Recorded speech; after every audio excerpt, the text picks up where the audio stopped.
Bapak Ibu yang terhormat, mengawali acara menyanyikan bersama lagu kebangsaan Indonesia Raya. Hadirin dimohon berdiri.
Assalamualaikum warahmatullahi wabarakatuh.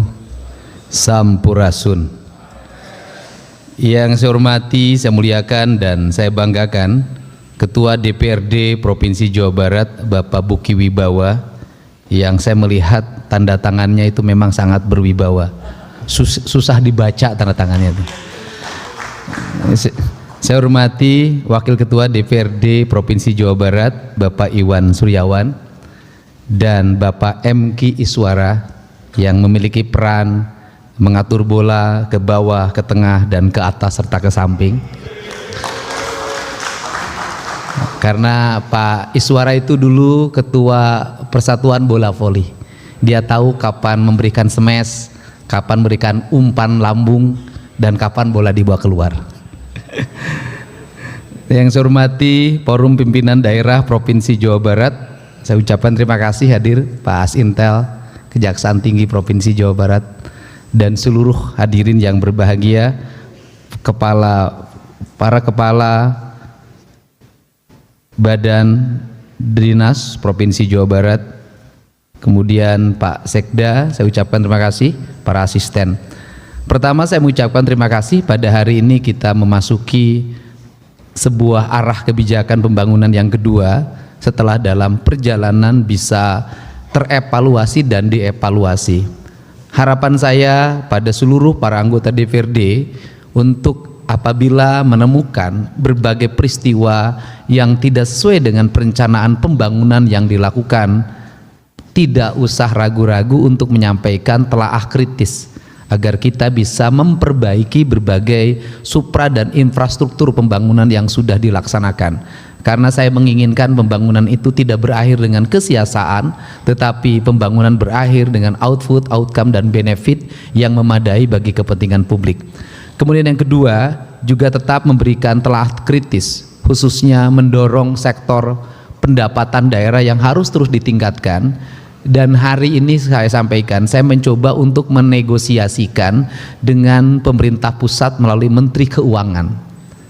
Ada dana bagi hasil yang belum bisa dibayarkan secara penuh, tetapi ada dana DAU, hutang pen, yang dipotong.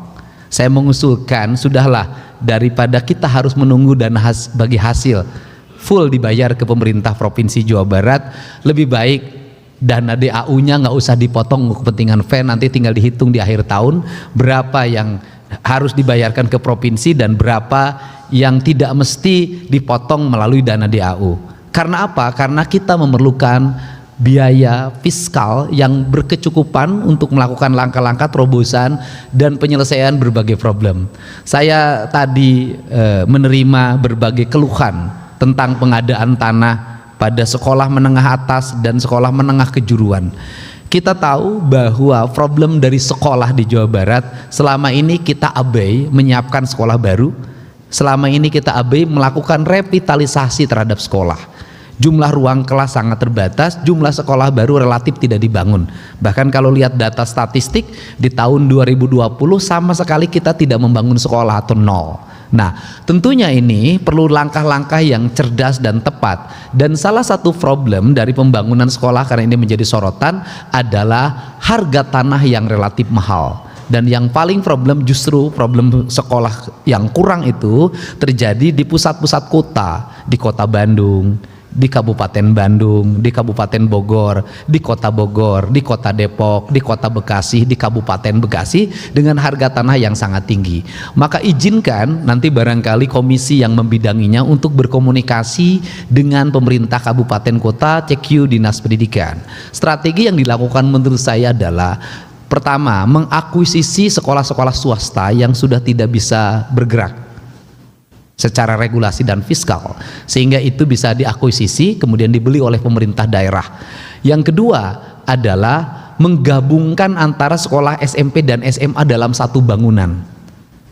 Jadi SMP dan SMA digabung dalam satu bangunan dalam sebuah wilayah seperti di Depok misalnya, di Kota Bekasi, karena itu akan mengefisienkan pembiayaan pengadaan tanah. Karena problem pengadaan tanah itu sangat urgent dan memiliki biaya yang sangat tinggi. Hal itu bisa dilakukan dalam upaya melakukan efisiensi dalam pengelolaan pembangunan. Dan kalau berkaca pada ke sekolah swasta itu jangankan SMP dan SMA, SD saja sama TK satu hamparan dan satu halaman yayasan kelembagaan. Ini adalah bagian dari cara, karena apa? Karena kita punya tuntutan bahwa kita di tahun 2026, di tahun 2027 saya ingin lulusan SMP itu 100% terserap di sekolah negeri dan sekolah swasta. Dan ini adalah bagian dari strategi untuk meningkatkan kualitas sumber daya manusia di Provinsi Jawa Barat. Nah, kemudian yang berikutnya, apa sih yang menjadi tantangan-tantangan yang menjadi problem hari ini? Problem hari ini adalah angka kesehatan, misalnya kasus penyakit kusta di Jawa Barat masih relatif tinggi dan tertinggi di Kabupaten Bekasi. Ada hal yang harus dicermati oleh kita. Kalau menyelesaikan kusta, selalu orientasi kita adalah hanya pengobatan.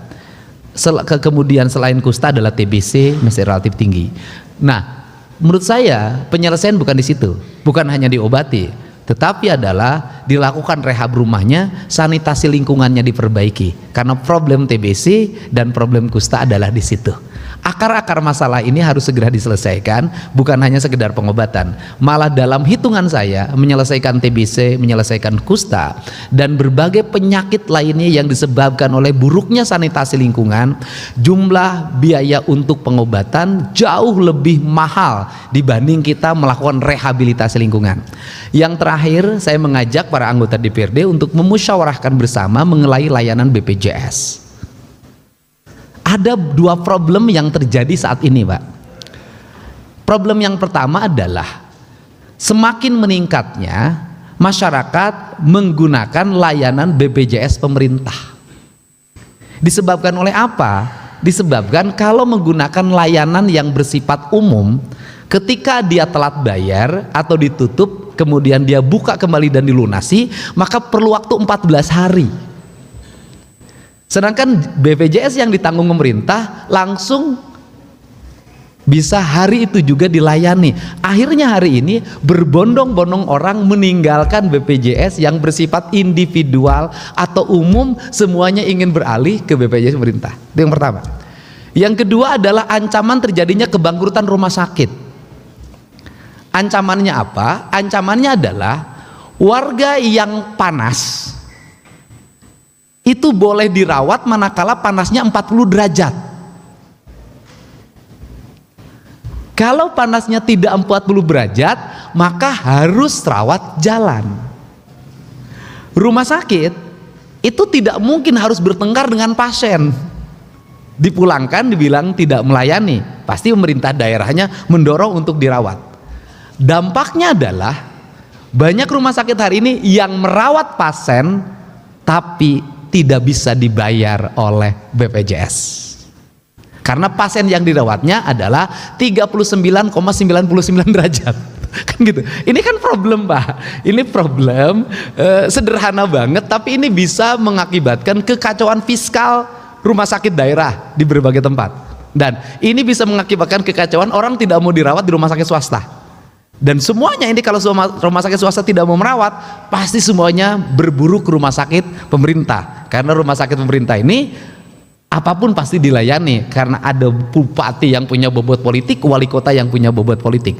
Ini adalah tantangan tersendiri, dan tentunya kita nanti harus bersama-sama mengevaluasi seluruh problematika ini. Karena dalam pandangan saya, kalau dihitung-hitung, ini pandangan saya di luar mekanisme undang-undang tentang BPJS, sebenarnya pembayaran dari pemerintah daerah, pemerintah provinsi dan kabupaten langsung ke rumah sakit untuk membayar seluruh pasien yang menjadi tanggungan jauh lebih murah dibanding kita melakukan pembayaran iuran sebenarnya. Saya sudah hitung itu sebenarnya.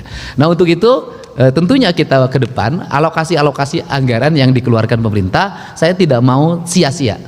Semuanya harus bisa bermanfaat bagi kepentingan masyarakat.